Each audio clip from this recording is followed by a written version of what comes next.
Where do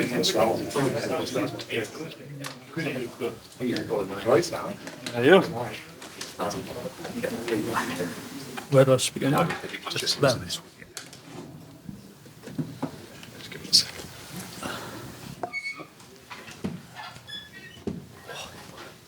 Good afternoon.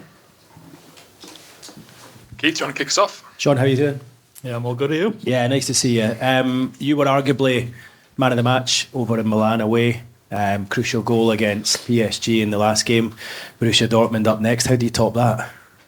I'm not sure, to be honest. Yeah, like I said, it's a competition I've watched since I was a little kid, and to finally be playing in it, I think it's just something that I'm trying to take in my stride. Obviously, got Trips next to us who I speak to a lot about it, and seems to help us through most games, to be fair. So, yeah, like I said, I'm surrounded by a lot of good players who make the game a lot easier. And you're scoring a lot of goals at the moment. I think 3 in your last 5 matches. Is the confidence coursing through your veins right now? Is when the goal opens up, if you like? I'm not too sure, to be honest. I think it's one of them where I try and get in attacking positions, and something I've sort of spoke about with the staff in terms of trying to get in the box a little bit more, and sort of luckily at the minute the ball's sort of falling my way and being able to put it in the net. But yeah, something I'm still working on, and yeah, just trying to, like I said, get in the box as much as possible and see what happens. And it's not just any European games you're playing high level opponents here. Just give us a little flavour, if you can, as to the sort of the talk amongst you guys as players behind the scenes when you're playing the likes of Milan, PSG, scoring 4 against them, and then Borussia Dortmund with the colour and everything that will come with that match. I think it's probably a bit more boring than you would think. I think we're quite sort of a mellow group, quite a group that just, we tend to chat about life more than football, to be honest, and I think that probably helps in terms of keeps us so close on the pitch, I would say, and yeah, probably puts less pressure on when coming into the games. I think if you're talking about it all the time, it might not be a good thing, but yeah, like I said, we're a quietly confident group, but we know we've got a lot of good players within the group, and yeah, we're not really scared to play against anyone, especially with the manager and the plans he puts in place. So I think it's another good game tomorrow night, one we're really looking forward to, and yeah, hopefully we can go and attack it like we did the last game. Damien? Sean, you're playing for the club you supported as a boy. You played in the cup final. You're playing in the Champions League. Do you have to constantly pinch yourself?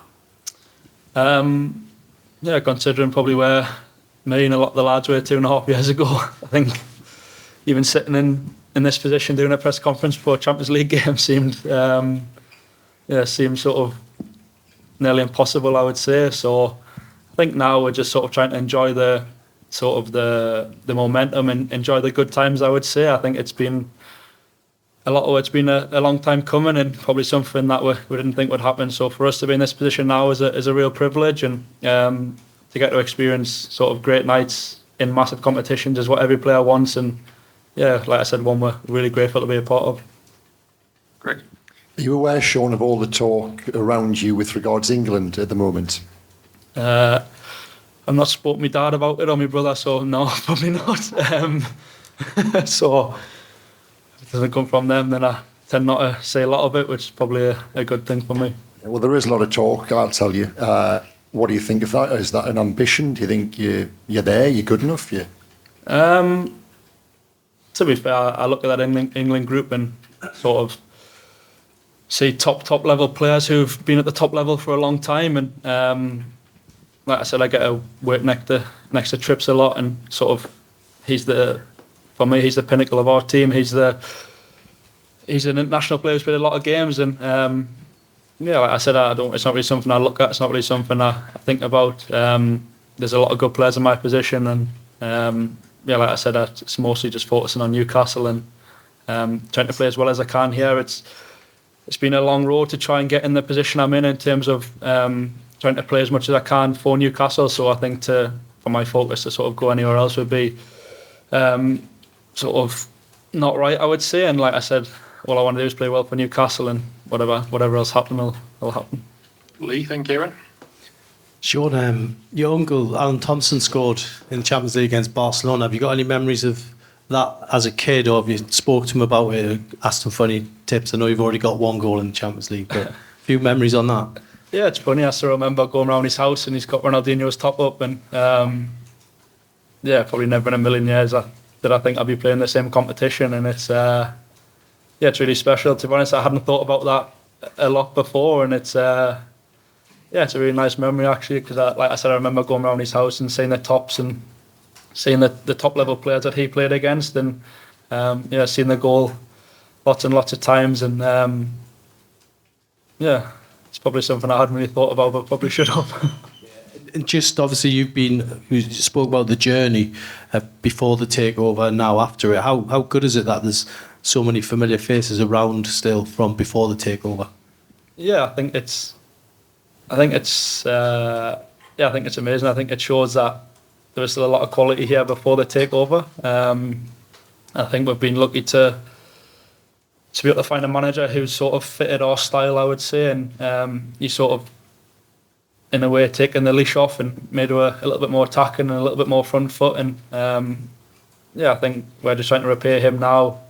I think obviously in the Paris game for, I think, what was it, three of the goal scorers to be here before the takeover was a massive thing. And like I said, we're in a position now where we're sort of enjoying the good times, and because it was tough in the past, but we're sort of past that now, and everyone's looking upwards, and really excited for what's to come. Kieran and then Simon. Hi Sean, it's been a tough time for Sandro Tonali. Can I just ask you, as a dressing room, how you've supported him, and how is he since Saturday? Obviously it was an emotional afternoon for him. Yeah, I think the way the fans took to him on Saturday was amazing, but I think everyone knew that would be the case. I think for Sandro, the way he's fitted in our group has been amazing. I think he's a top player first and foremost, but he's actually a better guy. I think there's sort of stuff going around, and people sort of, was he happy about being here and all that sort of stuff, which was sort of weird from within the group, because we sort of see him every day and how happy he is, and he's sort of laughing and joking with everyone, and we're just lucky that we signed a top player, and actually someone in my position, someone I used to watch a lot actually, and me and my brother used to speak about how good he was, and then suddenly he walked through the door at Newcastle and you think, oh, don't know if that's a good thing for me or not. But no, like I said, actually really, really get on well with them, and I think that's the same for the whole group, and he's just been a massive positive to our group, and like I said, we've sort of created a friendship, and just sort of a privilege to be around him every day and watch what he does and watch how he works, and you understand why he's so good. Simon? Hi Sean. You mentioned a couple of weeks ago that you'd done a bit of research with Mark Gillespie, looking at YouTube about former great matches like the Feyenoord one. Have you been on YouTube just to check out what was happening 20 years ago and how you can emulate that? I haven't actually. I think it was it was a DVD, wasn't it? That we used to. Well, I remember having as a kid. I think it was 2002, 2003. I think it was called Flying High, wasn't it? And I remember watching that a lot. And like I said, there was some massive European nights on there, and sort of to now be doing the same thing however many years later is so special. And like I said, the club deserves to be in this position. The fans deserve to have nights like they had against Paris, and it's up to us now to create another special night tomorrow. So that video was an inspiration to you, and maybe you can make another one for this season if you do well. Something like that. It'd be good. It would be nice. I think as a group we're confident that we can achieve good things, and like I said, we've put ourselves in a strong position in the group now, and it's about sort of kicking on from the previous games, and same with that Takeover. Bye. Hiya. You've said you sit beside Kieran Trippier in training, I assume. Is there one or two bits of advice that he's given you since he had arrived, and would you have developed as well without him here? To be fair, a lot of it's probably a lot more simple than you think. I think something as little as him saying that, sort of get in the box more, you're good enough to score goals. I think coming from him, he probably doesn't realise it, but it's a massive thing for me. When you look at what he's achieved in his career, and to whether he believes it or not, for him to sort of say those things, and that he believes I'm good enough to go and sort of play at top levels and have impacts on games is massive for my confidence. And Yeah, like I said, we speak a lot during the games. He sort of coaches you through the games. He's a bit like the manager on the pitch. Yeah, he's a top player, he's a top person, and I don't think I probably would have developed as quickly without him sort of right next to us. He makes the game really easy, and yeah, a real pleasure to be around every day. And was the PSG atmosphere the best you've played in? And how do you recreate that intensity against Borussia Dortmund? I think any game we go into, we know we know our strengths, and we know we have to be good off the ball, and to get the crowd in the game, we have to get after teams, and they're a really good side. We're obviously seeing clips on them, and obviously their two centre halves are really good on the ball, so it'll be difficult. So we've got to find a way to get after them and make it as difficult as we can. But we know that if we can nick a ball, make a tackle, the crowd's looking for anything to jump on, and yeah, it's about giving them something to, like I said, cheer for, and if they can sort of carry us home like they did against Paris, it'll be another good night. Well, Dom and then Jacob.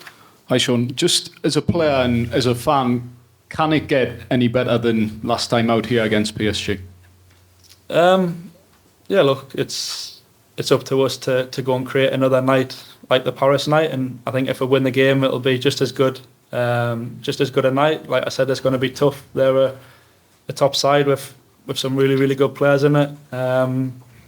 And yeah, a club that I think a lot of players admire. I think their fan base is sort of, I feel though it's similar to ours. We're two sort of similar clubs, and yeah, it'll be a great night. Like I said, two great sets of fans, a great atmosphere, and a night that all players want to be a part of. So for us, it's about trying to get after them, sort of trying to implement our strengths on the game, and see what happens.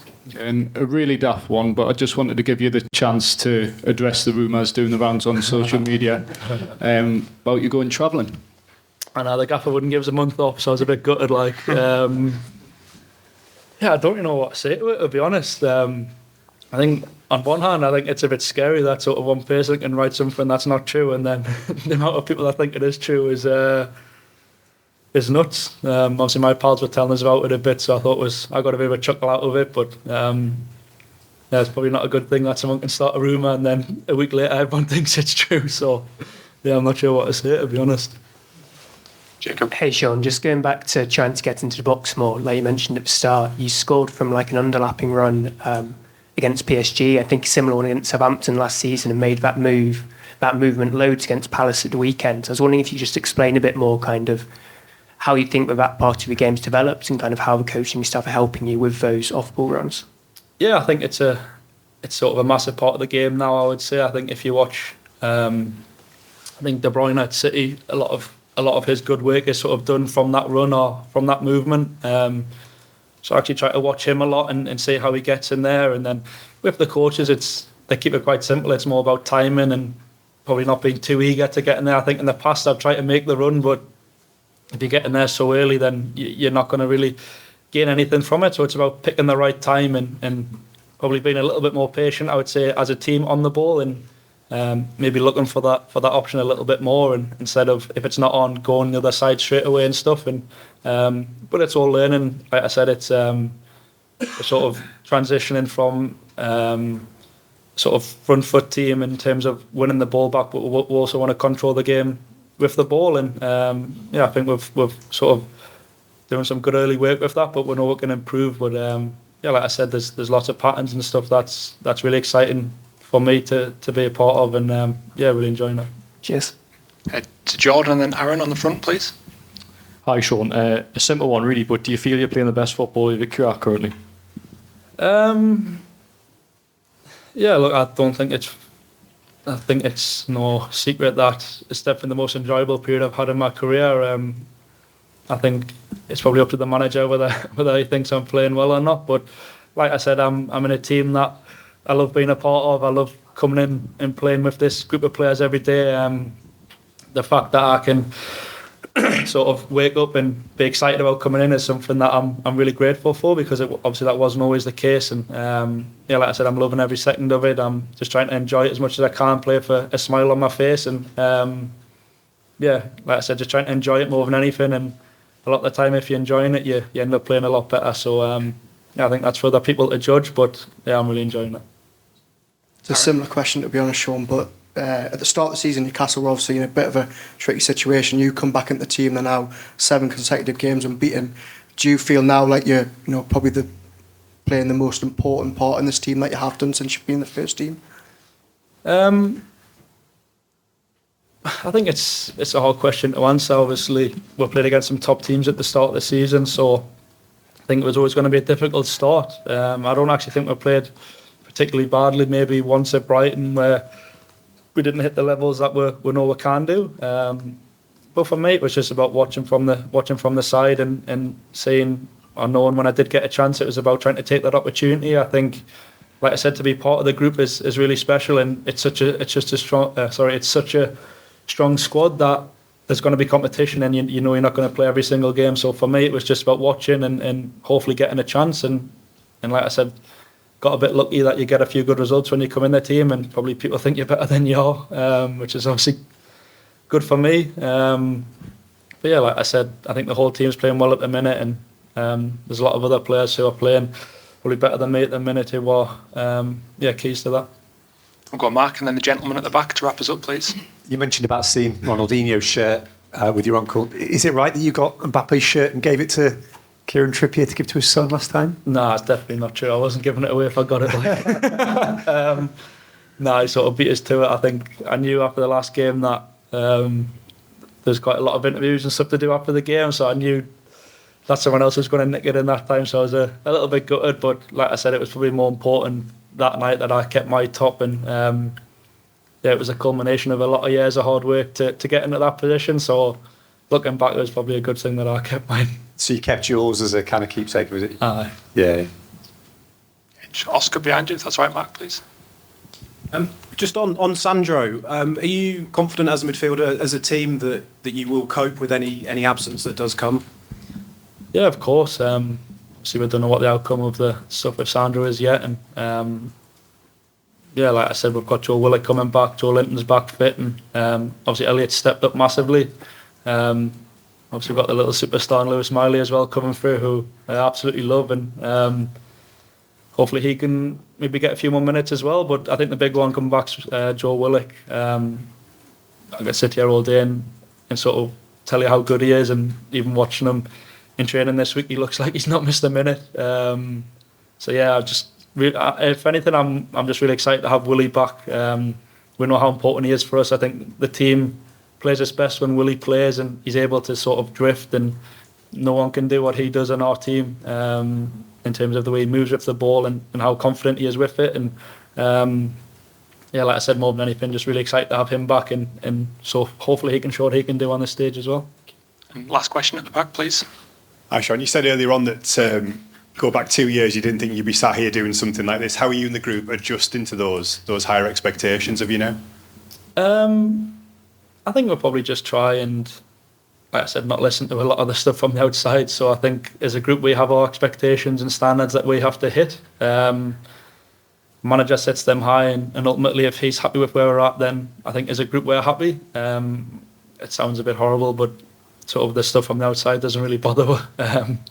Probably don't take much notice of it. But yeah, like I said, the manager sets such high expectations every day, whether that's a passing drill and sort of it's not at the right tempo, then he's almost straight away. And we've got really high expectations as a group. I said before, we're a really quietly confident group. We look around the change room and there's only better and better players coming in the door, and that's only going to make for a better team and a better sort of squad. And like I said, we know what we can achieve, but we also know that it starts with hard work, and we're not getting carried away with anything we've done so far. Thank you very much, everyone. Cheers, thank you.